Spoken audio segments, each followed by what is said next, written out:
तो चलिए अभी शुरू करते हैं। गेरंड संहिता नाम से क्लियर है, हम बेसिक सब जानते हैं। गेरंड संहिता मतलब महर्षि गेरंड की और राजा चंद कपाली के बीच का जो संवाद है लिपिबद्ध किया गया है। मुझे पता है सरिता जी, ऐसी कोई बात नहीं, मजाक कर रहा हूँ मैं। तो महर्षि गेरंड और राजा चंद कपाली के बीच का संवाद है गेरंड संहिता। ये ध्यान रखेंगे। राजा चंद कपाली ने घटस्थ योग की डिमांड की थी, किससे? गेरंड ऋषि से, कि मुझे भी घटस्थ योग बताया जाए जिससे कि तत्व ज्ञान हो सकता है। माने घटस्थ योग से क्या प्राप्ति होती है, मोक्ष आदि आदि पूछा जाए तो तत्व ज्ञान के उद्देश्य से घटस्थ योग की डिमांड की कि घटस्थ योग जो है तत्व ज्ञान करवाता है। ठीक है, माने इंपॉर्टेंट रोल यहाँ से बात क्या बनती है अपनी, तत्व ज्ञान के लिए उद्देश्य, तत्व ज्ञान के उद्देश्य से घटस्थ योग बताया गया है, मूल ज्ञान जो है। तब उन्होंने 7 अंगों वाले घटस्थ योग का उद्देश्य दिया, उपदेश दिया। किसने दिया? गेरंड ऋषि ने। गेरंड ऋषि ने कौन सा उपदेश दिया? सप्तांग योग का अथवा घटस्थ योग का। तो आपसे पूछा जाए सप्तांग योग अथवा घटस्थ योग, दोनों के दोनों ही गेरंड संहिता में एक ही जो योग है उसको घटस्थ योग बोला गया। मैंने 7 अंगों वाले योग को दूसरा नाम घटस्थ योग बोलते हैं। मैंने घट माने शरीर है ना, इस शरीर में जो योग होता है उसको बोल दिया। गेरंड संहिता है 17वीं शताब्दी के आसपास का ग्रंथ है। इसकी प्रथम प्रति 1804 ईस्वी में प्राप्त हुई थी। हालांकि ऐसा क्वेश्चन बहुत ही रेयर आता है कि कौन सी ईस्वी में इनकी बुक स्थापित हुई, क्योंकि इसका दिया गया है ना, स्वामी निरंजनानंद सरस्वती ने आगे शुरुआत में बुक में दिया गया है। ऐसे हठ रत्नावली के विषय में भी लगभग 13वीं शताब्दी के आसपास का ग्रंथ बताया उन्होंने।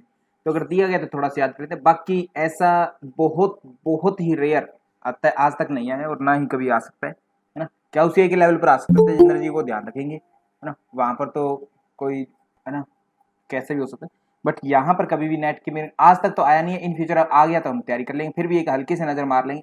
17वीं शताब्दी में 1804 ईस्वी में 7 अंगों का योग दिया महर्षि गेरंड ने, जिसको हम सप्तांग योग के नाम से भी जानते हैं। 7 अंग क्रमानुसार याद रखने। यहाँ से प्रश्न आपके आज तक के देखें, अगर गेरंड संहिता में से आए हुए ही देखें, केवल इनमें से, केवल इतने में से कम 5 से 6 प्रश्न आए, माने एवरेज हर एग्जाम में आया है एक प्रश्न यहाँ से, इस चार्ट से। ठीक है, तो इसको ध्यान देख लेंगे। शोधनम, उसके सूत्र याद कर लेना। शोधनम दृढ़ता चैव स्थैर्यम धैर्यम च लाघवम प्रत्यक्षम च निर्लिप्तम च घटस्य सप्त साधनम।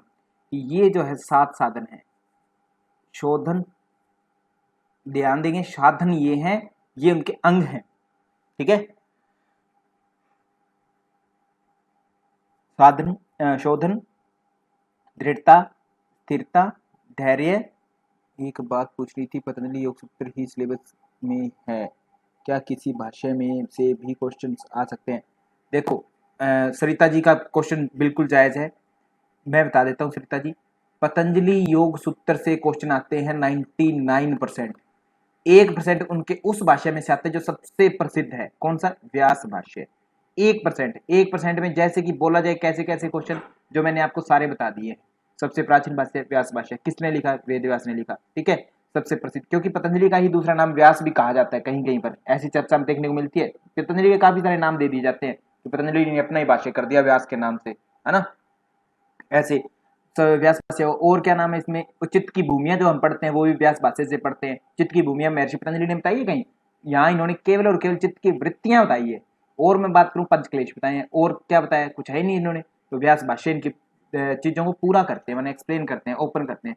तो व्यास भाष्य से 1%, ध्यान रखना 1%। तो इसलिए मैं रिक्वेस्ट करूंगा कि भाष्य पर ज्यादा ध्यान न दे। अगर देना चाहें तो देखो दे सकते हैं बिल्कुल, है ना, बट जितना मैंने करवा दिया है भाष्य से उतना ही क्वेश्चन बनता है, और इसके अलावा और कोई क्वेश्चन नहीं बनता। ठीक है सरिता जी। सप्तभूमि हम भूल गए थे। सप्तभूमि तस्य सप्ता प्रांत भूमि, मैंने बताया था कि इसका 7 भूमि के नाम से याद कर लीजिए। डीप में प्रश्न कभी नहीं आना कि 7 कौन कौन सी हैं, क्योंकि वो है ही नहीं असल में भूमिया। बस वो इतना ही है कि जो जान लिया गया है वो जाना गया है, जो नहीं जाना गया वो जानना शेष रह गया। इस प्रकार की 7 भूमिया है ना, अंदर का प्रश्न नहीं है। तो 7 ही है बस, प्रज्ञा की 7 भूमिया, इतना ही। ठीक है, तो 1% भाष्य से आता है। तो इसलिए मैं रिक्वेस्ट करूंगा कि अपना समय बर्बाद न करें भाष्य के रूप में, है ना। अगर करना पढ़ना चाहे तो पढ़ सकते हैं, कोई डाउट नहीं है, कहीं से भी आप जा करके। बट मैक्सिमम जो आप भाष्य से पढ़ेंगे चीजें, जो सिलेबस की पार्ट है, सिलेबस में आना है आपके, वो मैं कवर करवा चुका हूँ। महर्षि पतंजलि का जितने क्वेश्चन आएंगे आपको, जो लेक्चर दिए गए हैं और जो करवाया गया है, उसमें से ही 99 तो नहीं बोलूंगा, 95% इतने क्वेश्चन उसी में से ही बनने हैं, डायरेक्ट शब्दों में। इनडायरेक्ट शब्दों में वही कैसे भी क्वेश्चन बना सकते हैं जिसको आप सिरे से नकार सकते हो, सर आपने ये करवाया नहीं, ठीक है, ऐसे भी कर सकते हो इनडायरेक्ट। बट डायरेक्ट शब्दों में 90 to 90% क्वेश्चन वहीं से ही आने हैं जितना मैंने करवा दिया डायरेक्ट शब्दों में अगर बात की जाए तो, ठीक है। तो इसलिए घबराने की जरूरत नहीं है, व्यास भाष्य बहुत बड़ी चीज हो जाएगी आपके लिए। अगर पढ़ना चाहो तो देखो ज्ञान के लिए पढ़ सकते हो, कोई डाउट नहीं है, कोई दिक्कत ही नहीं है, बट है ना, टाइम बर्बाद मत करना उसके लिए ज्यादा। तो ये है, ठीक है। ये तस्य सप्ताह प्रांत भूमि प्रज्ञा सप्त 27वां सूत्र है शायद दूसरे अध्याय का, है ना। तो दूसरे में ही है, हाँ दूसरे अध्याय में 27वां सूत्र है, 27 या 28 होगा, ये ध्यान रखना। क्लियर है सरिता जी? तो वो साथ मैंने पूछा था कि कितनी प्रज्ञा की भूमियां हैं महर्षि पतंजलि के अनुसार। तो चलिए आगे चलते हैं। तो मैं जानबूझ करके कुछ क्वेश्चन ऐसे पूछ लेता हूं जो मैंने शायद मुझे ऐसा लगता है कि बच्चे ने इस पर पक्का ध्यान नहीं दिया होगा, तो मैं जानबूझ करके ऐसे क्वेश्चन आपसे वहां डाल देता हूं ताकि आप अलर्ट हो जाए कि ये क्वेश्चन भी कहीं ना कहीं बना था, सेंस आई थी। जरूरी नहीं कि स्क्रीन पर जो लिखा हुआ है वही से प्रश्न बने, मैं बोल रहा हूं उसमें से भी तो प्रश्न बन सकता है ना। तो आइए, शोधन है, शोधन दृढ़ता, स्थैर्य, धैर्य, चलागवम, प्रत्यक्षम से निर्लिप्तम से, ये 7 साधन हो जाते हैं, सप्त साधन। प्रश्न एक आता है सबसे पहला, सप्त साधनों में कौन सा अंग नहीं है? तो कौन नहीं है, इनमें से छोड़ करके जो भी होगा वो नहीं है ना। अब पूछा जाए आसन है क्या, आसन नहीं है। ये है 7 साधन, इधर सरिता जी ये ध्यान देंगे, ठीक है। पूनम जी इधर देखें, और पूनम जी का क्या कहना भाई, दिन रात जागते हैं, जब मर्जी इनको मैसेज भेज दो तुरंत अलर्ट, है ना पूनम जी। मैं सोचता था मैं ही थोड़ा ज्यादा काम करता हूँ, पूनम जी तो मेरे से दिन रात चौगनी किए हुए हैं। तो 7 जो है साधन है, ठीक है। इसके बाद में आगे अगर बात की जाए, ये 7 साधन जो है ये प्राप्त कैसे होंगे, है ना, किस बस स्टैंड से मिलेंगे, है ना। तो ये अपने को मिलेंगे, एक शोधन जो है षटक्रम से मिलेगा, शोधन षटक्रम से मिलेगा, दृढ़ता जो है आसन से, स्थिरता जो है मुद्रा से, धैर्य जो है प्रत्याहार से, लघुता जो है प्राणायाम से, प्रत्यक्ष जो है ध्यान से, और निर्लिप्त जो है समाधि से। अब इसमें कॉमन प्रश्न बताता हूँ जो आते हैं हमारे। सबसे पहले तो कौन सा नहीं है सप्त साधनों में, या सप्तांग योग के अंतर्गत बताए गए अंगों में से कौन सा अंग नहीं है, ये कैसे आ गया, ठीक है। ये आ गया अंग कौन सा नहीं है, ये पूछ लिया। सप्त साधनों को क्रमानुसार रखिए, सीरीज वाइज, सप्त अंगों को सीरीज वाइज रखिए। तुलना कीजिए किससे कौन सा लाभ मिलता है, षटक्रम से कौन सा लाभ मिलता है, शोधन आदि वगैरह, है ना, इस तरीके से गैरन संहिता के अनुसार, या और ऑप्शन दे दिए। ये 5 से 6 क्वेश्चन इस टाइप के पूछे जाते हैं आपसे प्रश्न, तो इसको ध्यान देंगे आप, है ना। तो अगर नहीं दे सकते तो इधर देख लेंगे, षटक्रम शोधन च आसनेन भवेत् दृढ़म्, मुद्रया स्थिरता च प्रत्याहारेण धीरता, प्राणायाम लाघवं च ध्यानात् प्रत्यक्षमात्मनि, समाधिना निर्लिप्तम च मुक्तिरेव न संशय। कहता ये ऐसे हो गया, समाधि से निर्लिप्त की अवस्था की तो मुक्ति रेव संशय के, इसके बाद में आप मुक्ति की तो चिंता ही छोड़ दीजिए, आप संशय नहीं है, मुक्ति मिल ही जाएगी सीधी, है ना, अगर इनको पालन कर लिया। तो अब एक प्रश्न और आ जाता है, जैसे आपको दे दिया आसनेन भवेद दृढ़म इन्वर्टेड कोमा, यह निम्न में से किस ग्रंथ में दिया गया है। तो सिंपल सा है, यहां से आप थोड़ा सा देखते बता सकते कि इतना प्रसिद्ध है ये, है ना, बहुत प्रसिद्ध है आसनेन भवेद दृढ़म। तो गैरन संहिता का है, देखते ही हल्का सा बता दोगे। दूसरी चीज आ सकती है, जैसे सपोज आपसे ध्यानात् प्रत्यक्षमात्मनि, ठीक है, ध्यानात् प्रत्यक्षमात्मनि, या किसी से भी आ सकता है वैसे, ध्यान ध्यानात् प्रत्यक्षात्मनि इन्वर्टेड कोमा, यह गैरन संहिता में बताया गया सूत्र है, श्लोक है, जिसके अनुसार अर्थ निकलता है कि ध्यान से प्रत्यक्ष होता है ना, आत्मा का प्रत्यक्ष होता है, समाधि जो भगवान से मिलन होता है या एकाग्रता होती है वगैरह वगैरह। तो क्या हो रहा है, आत्मनि प्रत्यक्ष, आत्मनि प्रत्यक्ष, ध्यानात् प्रत्यक्ष आत्मनि, प्रत्यक्ष होता है किसका, आत्मा का प्रत्यक्ष होता है, माने साक्षात्कार जिसको हम बोलते हैं सामान्य शब्दों में, ध्यान से, ठीक है, ये शब्द बन जाते हैं। आगे फिर चले, प्रथम प्रकरण आता है हमारा, 7 सप्तांग हुए, तो माने 7 ही इसके अंग है, और 7 के 7 अंगों को एक तरह से चैप्टराइजेशन किया गया, चैप्टर में डिवाइड किया गया, 7 चैप्टर, है ना, 7 चैप्टर को वर्ड यूज किया है। अष्टप्रदीपिका की बात करें तो वो कहते हैं उपदेश, है ना, कितने, 5 उपदेश या 4 उपदेश जो भी है ना, जैसा ऑप्शन मिलेगा मैं बता रहा हूँ, वहां पर आपको कैसे उत्तर देना है। यहाँ पर मैं बात करूं आपके गैरन संहिता की, तो गैरन संहिता में हर चीज को प्रकरण बताया है। हालांकि ये प्रकरण स्वामी निरंजनानंद सरस्वती ने बताए है ना, इन्होंने तो केवल सीधे सारे सारे सूत्र पिरो दिए थे एक बार में, फिर आगे इन्होंने जो भी प्रकरण आदि गाए तो प्रकरण रूप में डिवाइड किया गया। माने ये प्रकरण की बात करें तो षटक्रम जो है सबसे पहला अंग हुआ, सप्तांग योग में से सबसे पहला। इसमें क्या है, दोती, बस्ती, नेति, त्राटकम और नोलिकम, कपाल भाती, षटक्रमाणी प्रचक्षते, प्रचक्षते, ये था हठ प्रदीपिका का। ध्यान रखेंगे, मैंने बता दिया था कि क्रम में डिफरेंस है। एक क्वेश्चन आया हुआ है बहुत ही प्यारा सा, है ना, जो इन दोनों में इंटरचेंज करके दिया, इतना ही सीरीज दी हुई है, सभी की सभी 6 षटक्रमों की, 4 ऑप्शन दे दिए आपको, कि चूज करिए हठ प्रदीपिका के अनुसार कौन सा क्रम है, गेरंड के अनुसार कौन सा क्रम है। तो वहां पर ये ध्यान रखेंगे त्राटक और नोली इनमें इंटरचेंज है, त्राटक को पहले रख दिया है हमारी हठ प्रदीपिका में, नोली जो है उसको बाद में रखा गया है माने 5वें नंबर पर।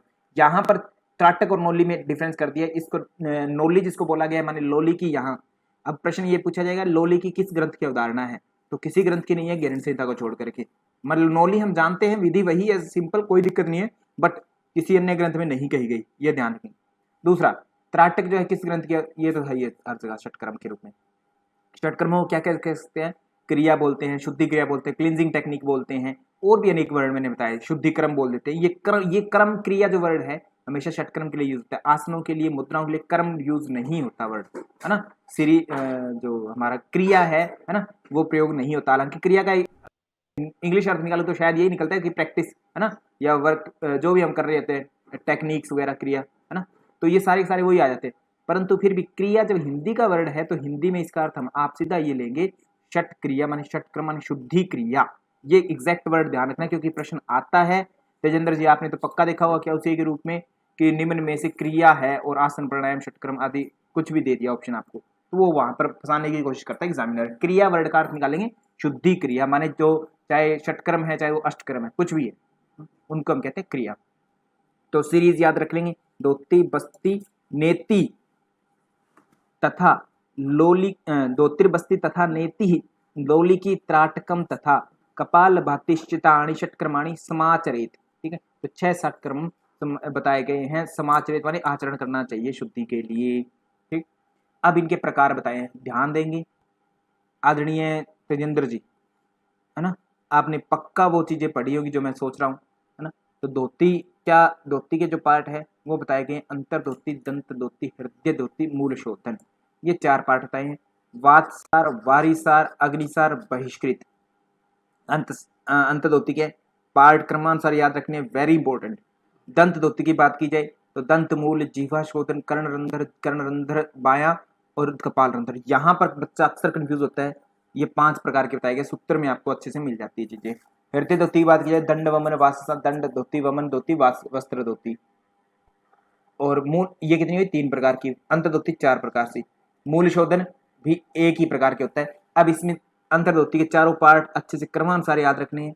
दंत धोती के पार्ट क्रमानुसार याद रखने, दंत धोती दंत से ही स्टार्ट होते हैं, दंत मूल, फिर जीवा मूल, दंत के पास में जीवा आ जाते हैं, जीवा के थोड़ा सा पास में, है ना, कर्णरंध्र आती, कर्णरंध्र से लार ग्रंथि निकलती है। एनाटॉमी की बात आ गई है, कान के पास से लार ग्रंथि निकलती है, उसका नाम क्या है, जल्दी से। पूनम जी, रीना नरुक्का जी अगर आ चुके हैं तो, अगर और भी कोई महानुभाव आए हैं, विजेंद्र जी आए नहीं क्या, ठीक है, वरुण जी या तेजेंद्र जी, सरिता जी, तो सरिता जी को तो आती है एनाटॉमी, उनको तो छोड़ दिए। फरीद आलम जी आप बता सकते हैं।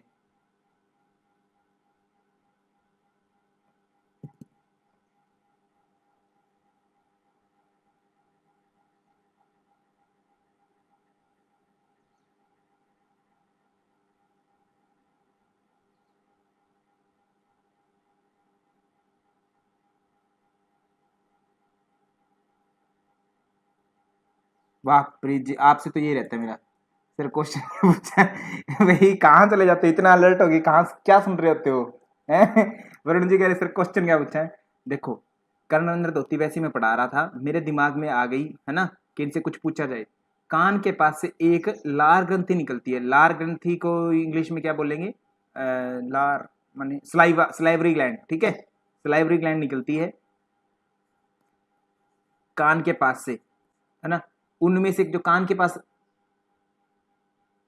ओ सरिता जी वाह, चार्ट देख रहा था सर, अच्छा चार्ट देख रहे थे, ठीक है, पैरोटिड, वेरी गुड फ्रीद जी, बहुत बढ़िया, सच में आप बहुत अच्छे पढ़ते हैं फ्रीद जी, वास्तव में पैरोटिड ग्लैंड, ठीक है, ये निकलती है।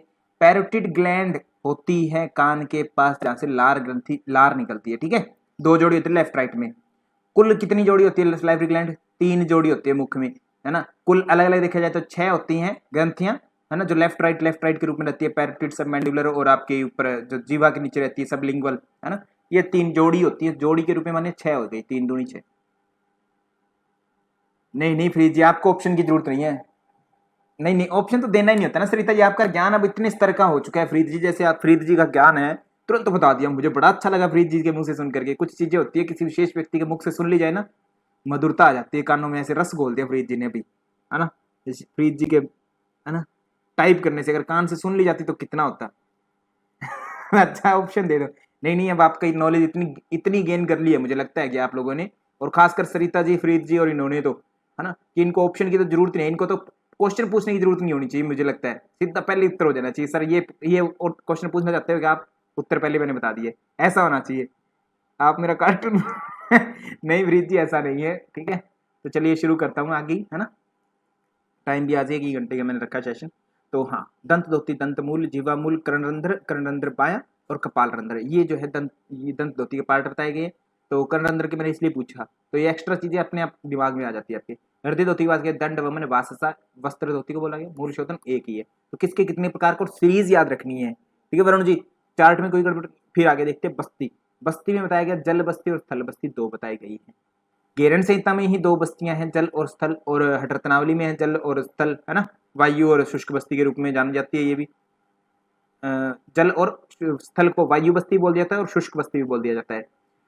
नीति जो है केवल सूत्र नीति बताई गई है। तेजेंद्र जी, आप बुक में देखेंगे तो वहां पर आपको सूत्र नीति के साथ में जल नीति की फोटो दिखाई गई है, और सूत्र नीति से पहले जल नीति करने की अभ्यास बताया गया। स्वामी निरंजन सरस्वती ने एक्सप्लेनेशन में कहा है, बट अगर ग्रंथकार की नजरों में देखें तो केवल और केवल सूत्र नीति का वर्णन किया है उन्होंने।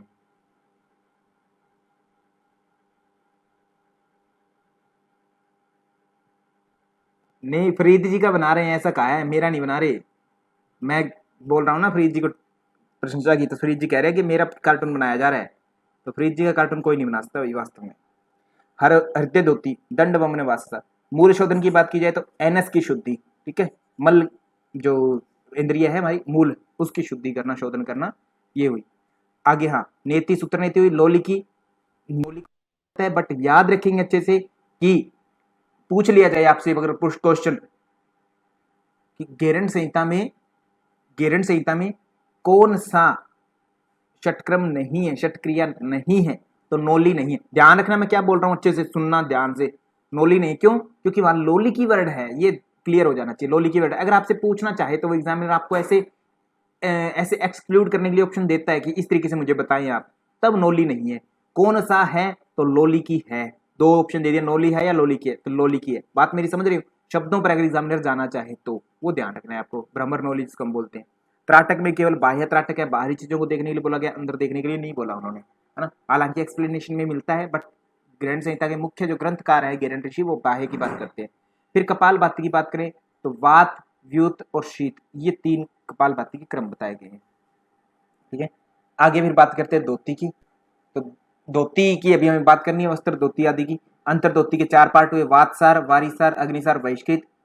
दंत धोती के 5 पार्ट हुए, इनके केवल 4 ही हो, वात, वारी, अग्नि और बहिष्कृत। दंतमूल, जीवामूल, गरणरंध्र, कर्णरंध्र बाया और कपाल रंध्र। हृदय धोती की बात करें तो दंड धोती, वमन धोती, वस्त्र धोती, ये 3 धोतियां बताई गई है। मूल शोधन अंत में अकेला अपने आप में है, ठीक है। तो इस प्रकार से कुल धोती के 4 पार्ट हो जाते हैं मेनली। इनका क्रम होना चाहिए आपके आगे मन में, पहले 1 अंतर धोती, 2 दंत धोती, 3 हृदय धोती, 4 मूल शोधन, ये 4 का क्रम हुआ। फिर इन चारों के अंदर का क्रम याद होना चाहिए, अंतर धोती के क्रम, क्रम में याद रखनी चीजें, या ध्यान रखना, यहाँ से प्रश्न आता है। वातसार, वारीसार, अग्निसार, बहिष्कृत, ना, ये क्रम आपको अच्छे से याद होना चाहिए सभी का। फिर आगे हम देखते हैं अंतर्धोती के बारे में। अंतर्धोती की बात करें तो वातसार, वारीसार, अग्निसार, बहिष्कृत, ये 4 पार्ट। क्रम श्लोक याद करना चाहिए, कर सकते हैं प्रीत जी। वातसारम, वारीसारम, वहनीसारम, बहिष्कृतम, घटस्य निर्मलार्थाय ही अंतर्धोतिश्च चतुर्विधा। कहते घट के निर्मलता के लिए, शुद्धि के लिए, माने शरीर की शुद्धि, घट माने शरीर, शरीर की शुद्धि के लिए ही ये 4 प्रकार की धोती, अंतर्धोती माने बताई गई हैं। क्रमानुसार याद रखना है। मोनिका जी, रीना नरुक्का जी, है ना, हमारे पूनम जी तो याद रख लेते हैं, तेजेंद्र जी आप भी, ठीक है। आप भी याद रखने में कोई कम नहीं है, बहुत दिन रात पढ़ते हुए। वास्तव में तेजेंद्र जी जैसा पढ़ने वाला बच्चा नहीं देखा मैंने, बच्चा नहीं, असिस्टेंट प्रोफेसर नहीं देखा, है ना। असिस्टेंट प्रोफेसर तेजेंद्र जी देखा नहीं देखा मैंने, इतना पढ़ने वाला। तो आगे शुरू करते हैं अंतर्धोती के बारे में। वातसार, वातसार की बात करें तो वातसार अंदर धोती, वातसार में नंबर 1 हुआ वातसार। क्या करना है, कोए की चोंच के समान ओट बनाने हैं, पेट का चलन करके डकार के रूप में निकाल देना है। मैं अच्छे से विस्तार से बता चुका हूँ क्योंकि रिवीजन है, तो अब इस पर मैं टाइम वेस्ट ज्यादा करना नहीं चाहता। बस ये है कि काकी मुद्रा का जैसे अभ्यास करते हैं, हाथ भी ना लगाए, है ना, मुख से टाइप में करते हैं, जीभ नहीं निकालनी है, बस होठों को गोल बनाना है और सांस अंदर की तरफ लेना है, इकट्ठा करना है पेट में, और इकट्ठा करना है, और इकट्ठा करना है, पेट में अफारा टाइप में फूल जाएगा पेट थोड़ी देर के लिए, और फिर डकार के रूप में एकदम आह के रूप में मुख से ही निकाल देना, वात सार वायु, है ना, वात मतलब वायु, वायु सार मतलब तत्व माने, और धोती माने धोना, और अंत माने आंतरिक अंगों की आंतरिक धोती माने आंतरिक शुद्धि, आंतरिक धोना, अंदर की कोई चीजों को धोना, अंगों को धोना, तो वायु के द्वारा तत्व की शुद्धि धोती, है ना, धोना, किस कौन सा पार्ट है, अंदर वाला पार्ट धोना, ये याद रखेंगे। फिर वारिसार की बात की जाए तो वारिसार की अगर बात रखें, सॉरी वातसार की बात करें, इसके बारे में कुछ लाभ देखें तो गुप्त रखने के लिए और देह की निर्मलता के लिए सर्वरोग नाश और देहानल विवर्तन माने जठराग्नि बढ़ती है, अंदर के अंगों की शुद्धि होती है, जठराग्नि बढ़ती है। और ये अगर हम प्रैक्टिकली बात करें तो ये हमें कब करनी चाहिए, खाने के पहले पहले कर लेनी चाहिए, है ना, पहले पहले कर लेनी चाहिए। इसका एक कारण है, वैसे प्रैक्टिकली मैं बात कर रहा हूं क्योंकि बाद में अगर करेंगे तो डकार के साथ में आपका खाना भी एकदम से बाहर आ सकता है ऐसा करने से।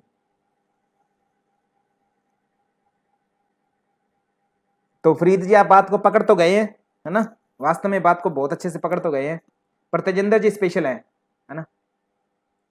तो वारिसार की बात करें, फिर इसमें इतना हो गया लाभ, इतने से सिंपल याद रख लेंगे, वात सर माने वायु को लिया और वायु से ही बाहर निकाल दिया, कहां से, ऊपर से निकाल दिया, मुख से लिया, मुख से निकाल दिया। फिर वारिसार की बात करते हैं, वारी का मतलब होता है पानी, वारी मीन्स पानी, सार मतलब तत्व, पानी द्वारा आप शुद्धि करेंगे, कौन सी, देखो वात की जगह बस पानी आया, माने पहले वायु से शुद्धि हो रही थी तत्व की, है ना, अंदर वाली, अब अंदर वाली धोती जो है तत्व शुद्धि करवा रही है किसके थ्रू, वारी के मतलब पानी के द्वारा, माने पानी के द्वारा जो शुद्धि होगी। इसमें क्या होगा कि मुंह पूरा, गारंटी संहिता की भाषा में बोल रहे हैं, प्रैक्टिकली मैं थोड़ा सा बाद में लैंग्वेज बताता हूँ, अब पहले गारंटी संहिता की बात सुनते हैं।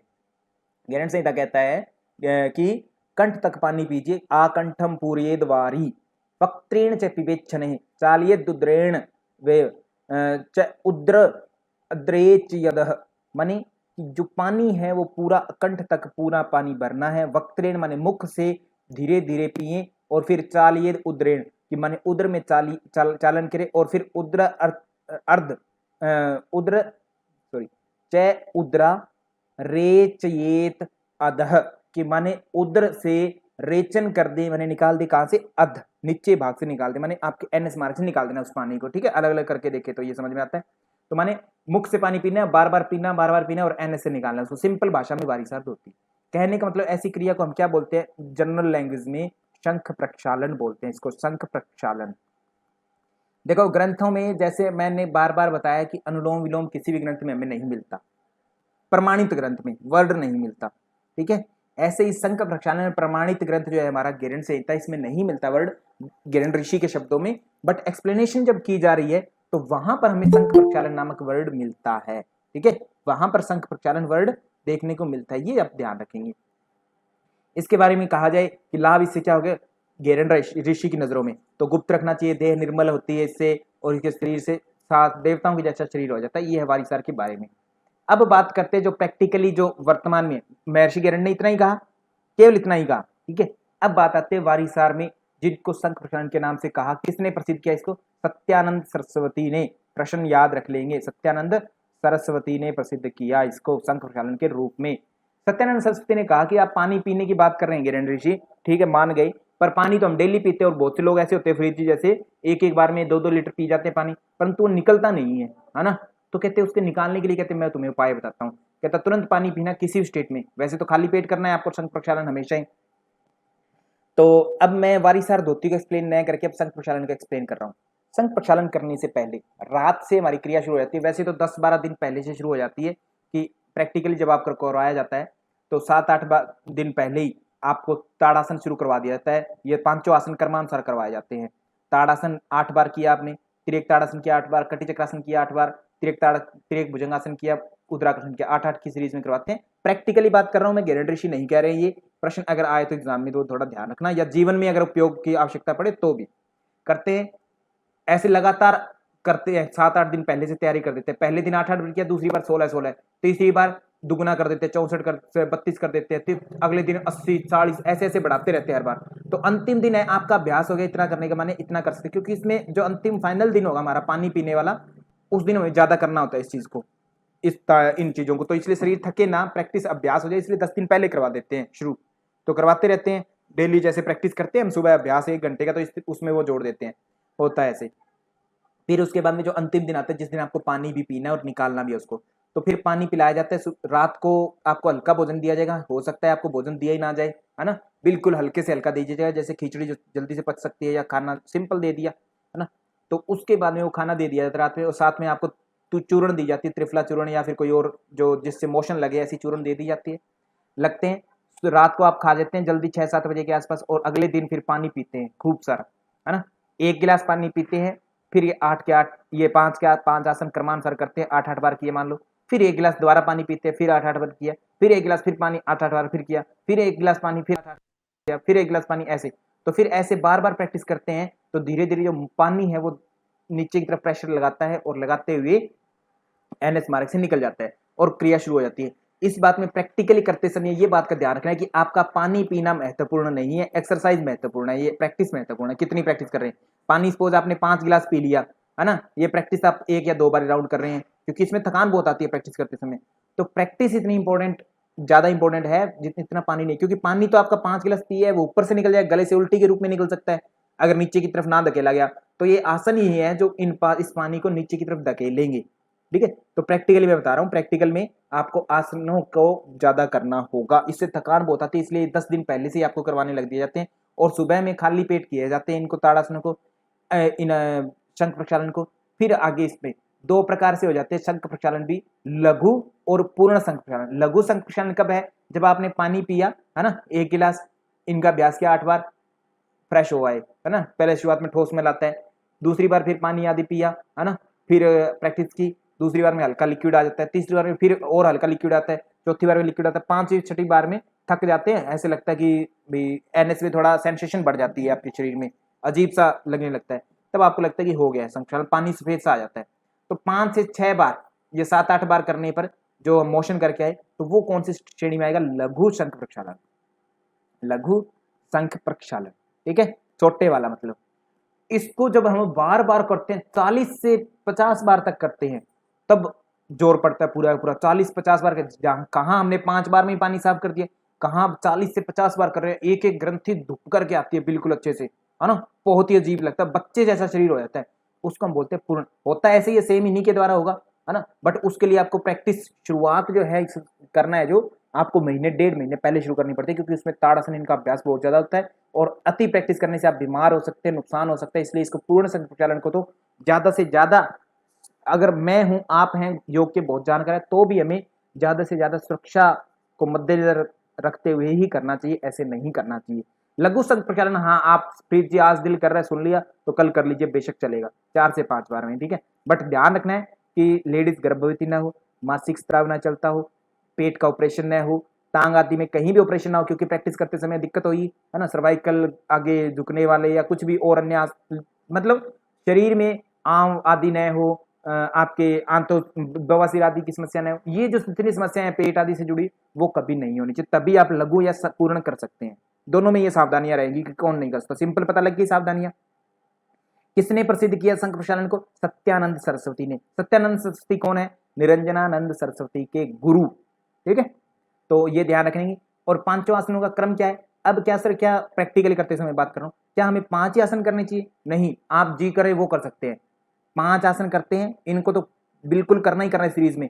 इसके अलावा आप थक जाते हैं, है ना, प्रैक्टिस करते करते थक जाते हैं, 5 आसन रिपीट करते बोर हो जाता है, तो इस समय बीच में फिर आपको सूर्य नमस्कार भी करवा दिया जाता है, आपको चक्की चालन आसन भी करवा दिया जाता है, कौवे की तरह आपको पैरों की तरफ चलने, डड्डू चाल चलते थे ना बचपन में, टीचर चलवाते थे,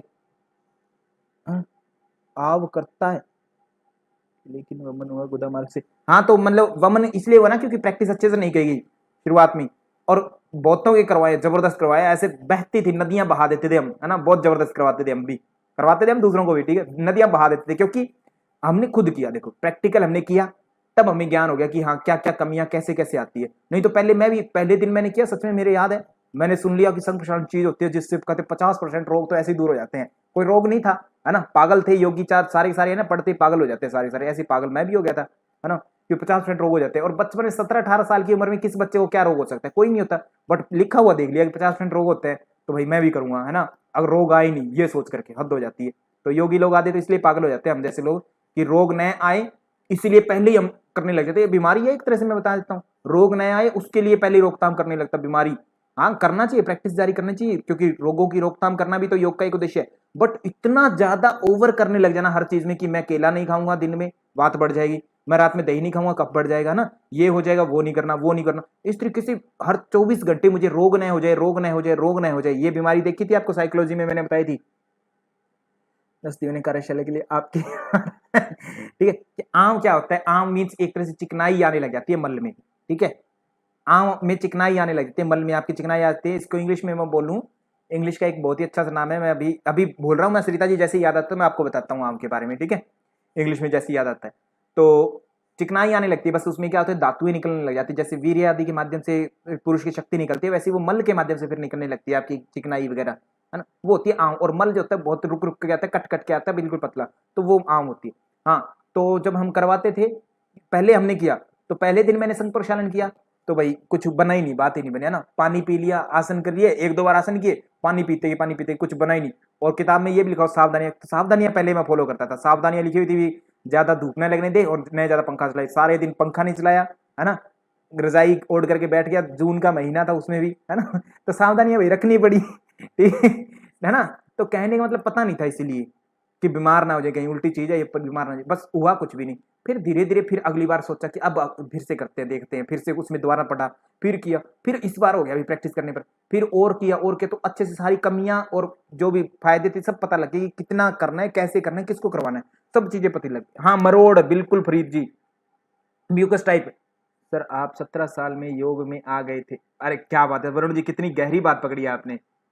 ये गुरु के मार्गदर्शन में ये सबसे बड़ा लफड़ा है ना, तो गुरु के मार्गदर्शन में करना चाहिए ना, तो इसमें करते थे हम प्रैक्टिस।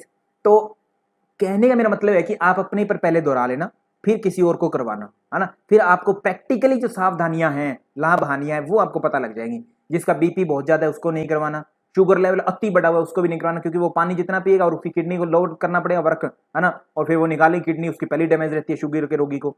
तो जिसकी भी ये समस्याएं हैं कठिन, सिंपल सिस्टम, जो भी आपको लगे ना कि ये मर सकता है भाई, कोई पंगा ही नहीं लेना, उसको करवाना ही नहीं कभी, है ना, प्रैक्टिकल जीवन के लिए। एग्जाम के दृष्टिकोण से जो भी हाई बीमारियां हैं, हाई बीपी, हार्ट की डिजीज, कार्डियक डिजीज हो गई आपको, लेडीज डिजीज हो गई, है ना, जेंट्स की कोई डिजीज हो गई, ये इन चीजों में आपको नहीं करवाना है ना। गैस आदि में बहुत लाभकारी होता है, स्पेशल पानी बनते हैं इसके लिए। नमक जो पानी होता है इसका, जो पानी बनाया जाता है उस पानी में नमक होना चाहिए, और नींबू आदि भी मिला सकते हैं। नींबू जैसे कि साबुन आती है ना सरिता जी, वो नीम बार, है ना, बर्तन धोने के लिए कहते हैं नींबू वाली साबुन का प्रयोग करो। तो वो क्यों आती है कि नींबू जो है अच्छे से वो चिकनाई वगैरह है उसको अच्छे से उतार देता है जल्दी से। और नमक जो होता है, नमक पानी में क्या करता है, नमक जो होता है पानी में मिला दिया जाता है, तो नमक पानी को अवशोषित नहीं करने देता हमारे शरीर को। जैसे ममीज जो होती हैं, डेड बॉडीज माने, है ना, मिस्र में, तो उन पर नमक डाल करके उनको दबाया जाता है, तो आज भी वो वैसी की वैसी बॉडी मिल रही है लगभग सेम, बिल्कुल गली नहीं, क्योंकि पानी हमारे शरीर को गलाता है, पानी की नमी से खराब हो जाती है, तो पानी को वो सोख लेता है, नमक पूरी पूरी सुखा देता है उसको, एज इट इज पत्थर बना देता है उस बॉडी को, मम्मी को, है ना। तो कहने का अर्थ ये है कि ये जो सारी की सारी चीजें हैं, नमक और नींबू क्यों मिलाया जाता है, इसलिए कि नींबू जो है क्लींजिंग कर देगा ना, नींबू दे शक्ति, है ना, चिकनाई की, और नमक जो है पूरी तरह से अवशोषित नहीं करने देगा शरीर को, क्योंकि बॉडी का हमारा काम होता है, जैसे ही पानी अंदर जाता है बॉडी को अब्जॉर्व करने लग जाता है। आप कपड़े धोते हैं तो उस समय आप देखते हैं कि आपके हाथ जो होते हैं हल्के से ढीले पड़ जाती है त्वचा, क्योंकि वो पानी को अंदर अब्जॉर्व कर लेता है, और फिर वो पानी की तरह, जैसे पानी का एक लिफाफा अब लिक्विड में आ जाता है, वैसे ही हमारी उंगलियों के अंदर पानी ज्यादा आ जाता है, वो नाखून को छोड़ देती है, दूर हो जाती है, और त्वचा जो होती है ढीली पड़ जाती है। तो बॉडी नमक क्या करता है, उसको अब्जॉर्व नहीं करने देता, इसलिए हम नेत्ती में नमक डाल लेते हैं जल नेत्ती करते समय। तो नमक डालने से नाक में लगती नहीं है, पानी लगता नहीं है, अब सिंपल डालेंगे तो लगेगा, लगेगा मतलब ये है कि अब्जॉर्व कर लेता है एकदम से, नाक की जो म्यूकस लेयर है पानी को अब्जॉर्व करती है। और नमक डालने पर एक तो नमक की प्रकृति से समतुल्य प्रकृति होगी हमारे शरीर के अंदर वाली प्रकृति, नासिका के अंदर की, दूसरी अब्जॉर्व नहीं कर पाएगा, तो दोनों लाभ हो जाते हैं, ये हम नमक डालते हैं इसलिए कारण। तो ये हुआ, तो 5 आसनों को करना है। नमक जो पानी है वो अलग अलग तरीके से बनाया जाता है, जैसे जिसके गैस बन रही है उसको कह देगा नींबू नहीं लेना तुझे, है ना, तो जिसके तेजाब आदि ज़्यादा बनता है, बीपी आदि ओवर है, हल्की सी समस्या है, उसको कह दिया तुझे नमक नहीं लेना, ऐसी ऐसी चीज़ें हम बता देते हैं उसको, वो प्रैक्टिकल में होता है। तो अब आपको याद क्या रखना एग्जाम के अनुसार, 5 आसन है क्रमानुसार, वेरी वेरी इंपॉर्टेंट, सीरीज के अनुसार। तीसरा कौन सा है, दूसरा कौन सा, इसमें से भी प्रश्न बहुत से आए हुए हैं, आज तक के 4 से 5 प्रश्न एटलीस्ट आ चुके हैं इतने में से जो 60 दिख रहा है। सत्यानंद सरस्वती ने 5 आसन बताए। किसने 5 आसन बताए? ये पांचों के आसन सत्यानंद सरस्वती ने बताए थे। कौन है? निरंजनानंद सरस्वती के गुरु। ठीक है।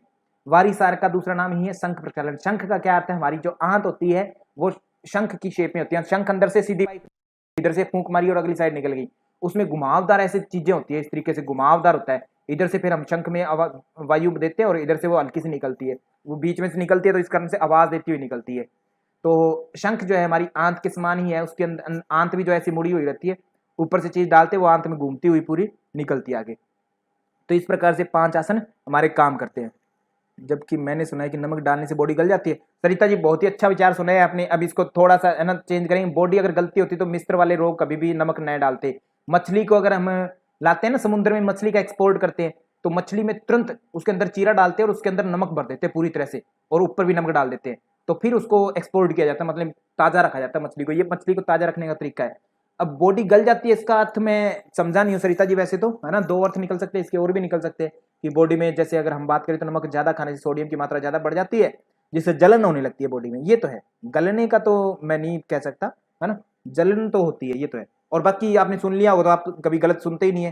सरिता जी के कानों को आदत है ही नहीं कि गल जाए बॉडी, है ना, आज तक ऐसी आदत ही नहीं है। तो सत्यानंद सरस्वती के अनुसार 5 आसन था, ये ताड़ासन। अब इन आसनों के बारे में थोड़ा सा और चीजें जानते हैं। आसन जब हम करते हैं तो हमारे शरीर में इसोफेगस होती है, इसोफेगस से, है ना। तो आप सरिता जी अचार वगैरह की बात कर रहे होंगे शायद, है ना, अचार वगैरह बिल्कुल गलता है नमक से, है ना, थोड़ा ज्यादा गला देता है उसको, तो ये भी बात सही है। तो ये अपनी छोटी आंत होगी, इस तरीके से कुछ भी है। तो होता क्या है, स्टमक जब हम पानी भरते हैं तो सबसे पहले स्टमक में आया, ये स्टमक वाला एरिया है। स्टमक में जब आपके पानी आया तो स्टमक से आगे छोटी आंत में, पूनम जी एक वॉल्व होता है, उस वॉल्व का नाम बताइए पूनम जी जल्दी से। सरिता जी जल्दी से नाम बताइए, इस वॉल्व का क्या नाम है? स्टमक और छोटी आंत के बीच में जो वॉल्व है, छोटी आंत के बीच में वॉल्व है, उसका नाम बताइए जल्दी से। फ्रेज जी आपको प्रश्न बिना पूछे पता होना चाहिए था उत्तर क्या, अभी तो आपकी प्रशंसा की थी। या आप तो उन बच्चों में से आते हैं जिनको मैं नया पूछूं तो पहले उत्तर पता होता है। छोटी आंत और स्टमक के बीच में वॉल्व होता है, उसका वॉल्व का नाम डेडुनम, डेडुनम, डेडुनम, डेडुनम तो छोटी आंत का नाम है। डेडुनम छोटी आंत का नाम है। छोटी आंत के 3 नाम होते हैं, आगे मुझे याद नहीं है, ये बताएंगे पूनम जी, मेरी हेल्प करेंगे मुझे याद करवाने में। डेडुनम के बाद में और 2 नाम कौन कौन से हैं इसके नाम बताइए पूनम जी। और आप सरिता जी इस वॉल्व का नाम बताइए, स्टमक और डेडुनम के बीच में जो वॉल्व है उसका नाम बताइए।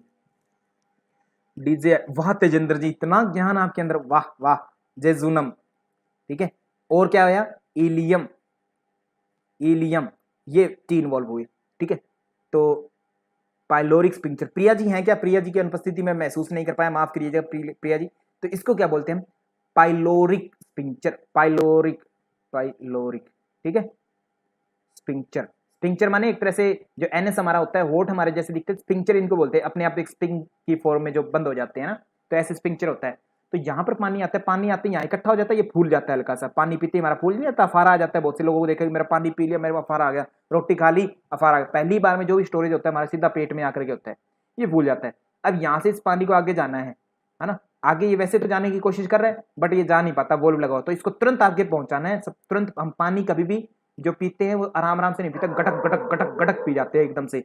जब संघ प्रक्षालन करते हैं तब सामान्य अवस्था में कहा जाता है, जैसे सरिता जी कह रहे हैं पानी नमक गलाता है, तो कंडीशन हो सकती है सामान्य अवस्था में कहा गया कि नमक को, पानी को खाना चाहिए, पीना नहीं। खाना मीन द सेंस कि सिप सिप करके, थोड़ा थोड़ा गूंद करके, लार मिलाते हुए पीना चाहिए, तो जल्दी पचता है। हो सकता है सरिता जी, मुझे इसके बारे में ज्यादा अनुभव नहीं है, बट मैंने ये सुना है नमक के बारे में कि नमक से बॉडी सेव की जाती है, ये भी है, एक है रियल में, ठीक है। और शायद मम्मीज के बारे में आपको पता ही होगा, है ना। तो आपकी बात सत्य हो सकती है सरिता जी, थोड़ा ध्यान और कर लेंगे हम, ठीक है।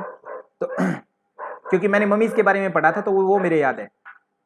खैर वैसे भी अपना ये विषय भी नहीं है, बट विषय जो मैंने नमक बताया, तो नमक का मेन रीजन यही है पानी में मिलाने का कि आप बॉडी अब्जॉर्ब नहीं करती पानी को इजीली, और दूसरा जो है आपकी बॉडी की जो टेंडेंसी होती है वो ऐसी ही होती है अंदर से, तो ना ओके, आपने भी सुना है, ठीक है सरिता जी, आपने बहुत ही अच्छा सुना है ना, आपके कान बहुत ही मधुर वाणी सुनते हैं। आगे बात करते हैं। तो पाइलोरिक स्पिंक्चर हुआ, पेट फूल गया, स्टमक। अब इसको आगे जाना है तो ये स्पिंक्चर खुलना बहुत जरूरी है। ये स्पिंक्चर कैसे खुलता है, जैसे ही आप ताड़ासन करते हैं तो ये ऊपर खींचता है, और ऊपर खींचता है वैसे ही एकदम से पानी आगे की तरफ आ जाता है ना। वो बोतल वाला एग्जांपल दिया था सरिता जी कि बोतल है पेप्सी की, है ना, उसको इस प्रकार से आपने रखा हुआ है, इसमें पेप्सी है, पानी निकल रही है इसमें से, जैसे ही इसको ऊपर से पकड़ के एकदम से ऊपर की तरफ खींचते हैं तो पानी प्रेशर से एकदम से नीचे आता है, दबाने की आवश्यकता नहीं है, एकदम से केवल बोतल में पानी भर करके ना, आप किसी भी बोतल में पानी वाली किसी में भी, उसमें ऐसे उल्टा करके वो थड़क थड़क थड़क थड़क पानी पड़ रहा है थोड़ा थोड़ा, है ना, एकदम से उसको पकड़ करके खींच देना ऊपर की तरफ और एकदम से पानी निकल जाए। सेम कंडीशन हमारे पेट के साथ होती है। जैसे हम ताड़ासन करते हैं तो शरीर ऊपर खींचा, स्टमक खींचा, और खींचते ये वॉल्व जो होता है एक तरह से रिलैक्स पोजीशन में आता है और एकदम से बड़ी छोटी आंत के डेड्यूनम पार्ट में पानी पहुंचा देता है। अब डेड्यूनम, जेजुनम, इलियम में एकदम से पानी भर जाता है, फिर पानी पीते हैं, फिर आसन करते हैं, फिर आगे चला जाता है। यहां से पानी फिर छोटी आंत के इस पार्ट में आ गया, ये क्या है हमारा इलियम पार्ट। यहां से अब पानी को ऊपर की तरफ जाना है,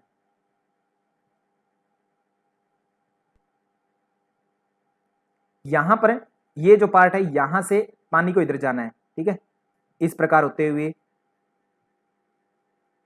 और ये यहां से एनएस मार्ग से निकाल देंगे। तो यहां पर एक वॉल्व है छोटी आंत के इलियम, और ये जो बड़ी आंत है यहां पर एक वॉल्व है, इस वॉल्व का नाम बताइए जल्दी से, वो आदरणीय फरीद जी, जल्दी से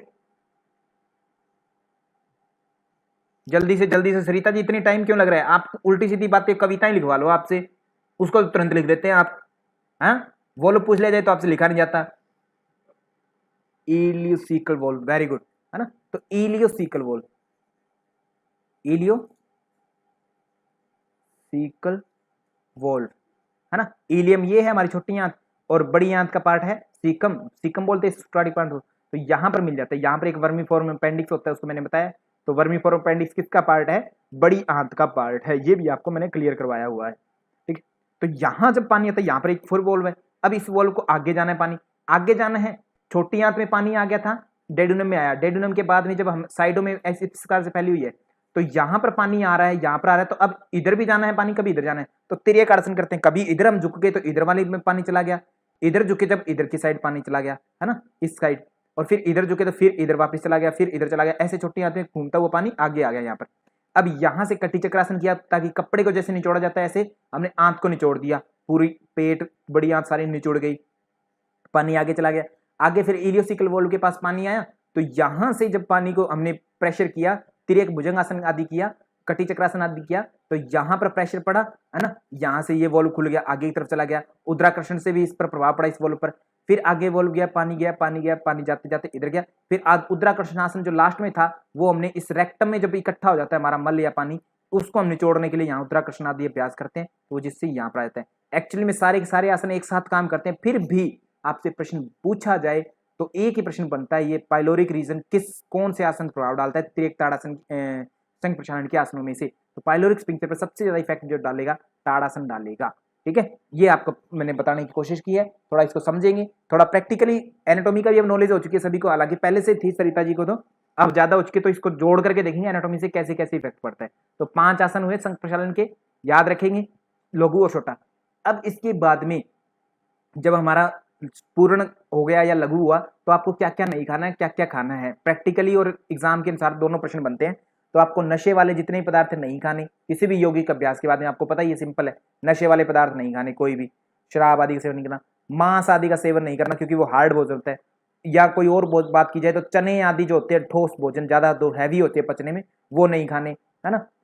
आपको खानी खिचड़ी आदि, केवल खिचड़ी, दलिया आदि, और खिचड़ी में इतना घी डाल करके खाना चाहिए, इसके तुरंत बाद जो हमारा संघ प्रसारण आदि हो जाता है आधे घंटे के बाद में, इतना घी डाल के खाना चाहिए, खिचड़ी ठोस बनी हो बट उसमें घी इतना डाल दें कि वो लिक्विड लग जाए खिचड़ी, क्योंकि हमारे शरीर में जो नमक है उसने सारी सारी रफनेस फैला दी है हमारे शरीर में, है ना, आंतों को रफ कर दिया, सारी चिकनाई उसने निकाल दी है हमारे शरीर से, नींबू ने भी चिकनाई निकाल दी है।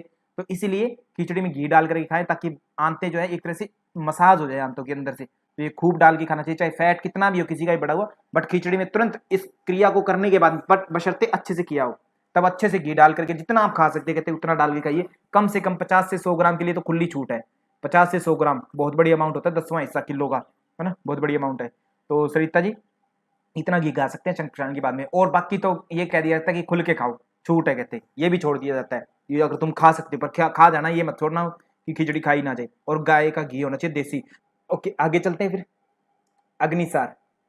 अग्निसार की बात की जाए तो इससे वहनीसार वर्ड यूज किया गया, वहनीसार। उसमें संघ प्रसारण में कोई और क्वेश्चन है आपका किसी का? मेनली उतना ही क्वेश्चन आता है, अगर कोई और हो तो। नशे वाले हैवी पदार्थ कुछ नहीं करने, ये यही सरिता जी, यही तो है ना, ऐसे ही बनने हैं, और कोई तरीका नहीं है।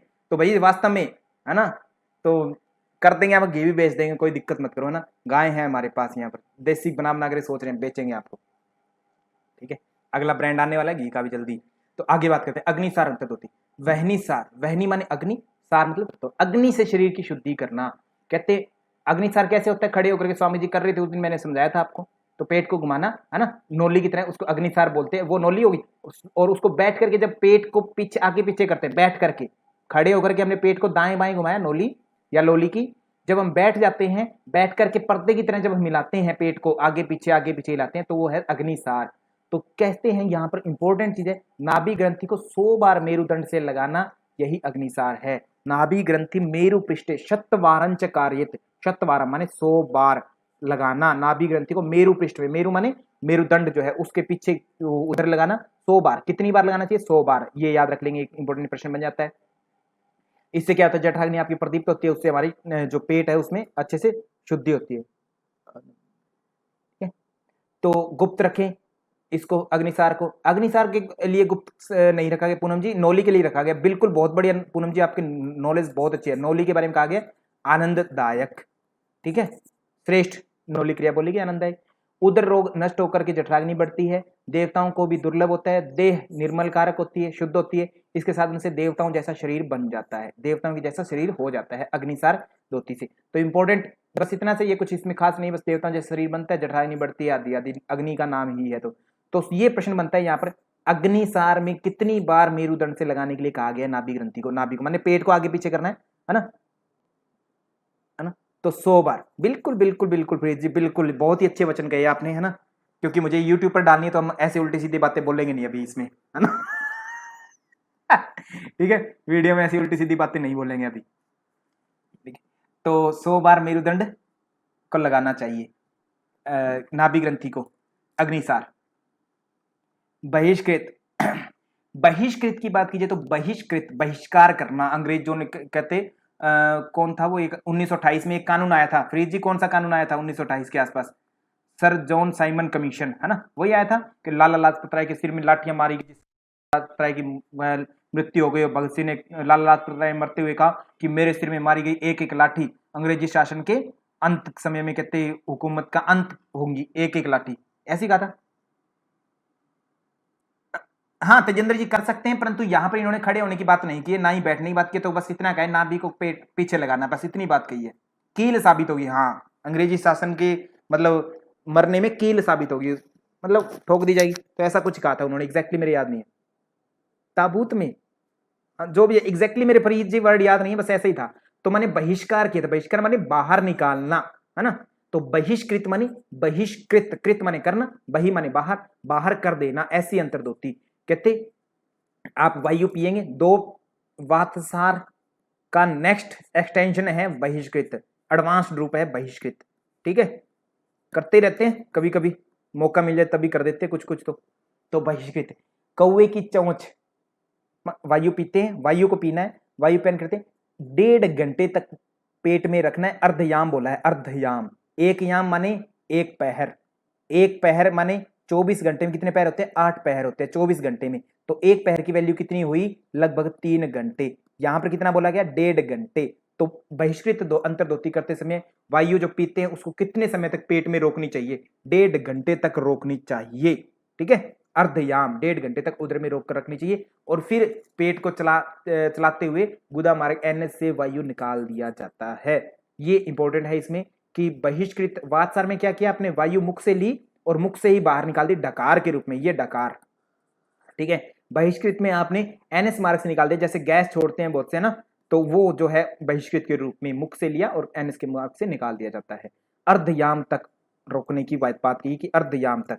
कहते कि और क्या है इसमें? एक शक्ति नाड़ी की शुद्धि के बारे में बताया, कहता शक्ति, है ना, नाड़ी जो होती है, नाड़ी प्रक्षालन नाम दिया है। बहिष्कृत को एक तो महाधोती कहा जाता है, ये भी ध्यान रख लें।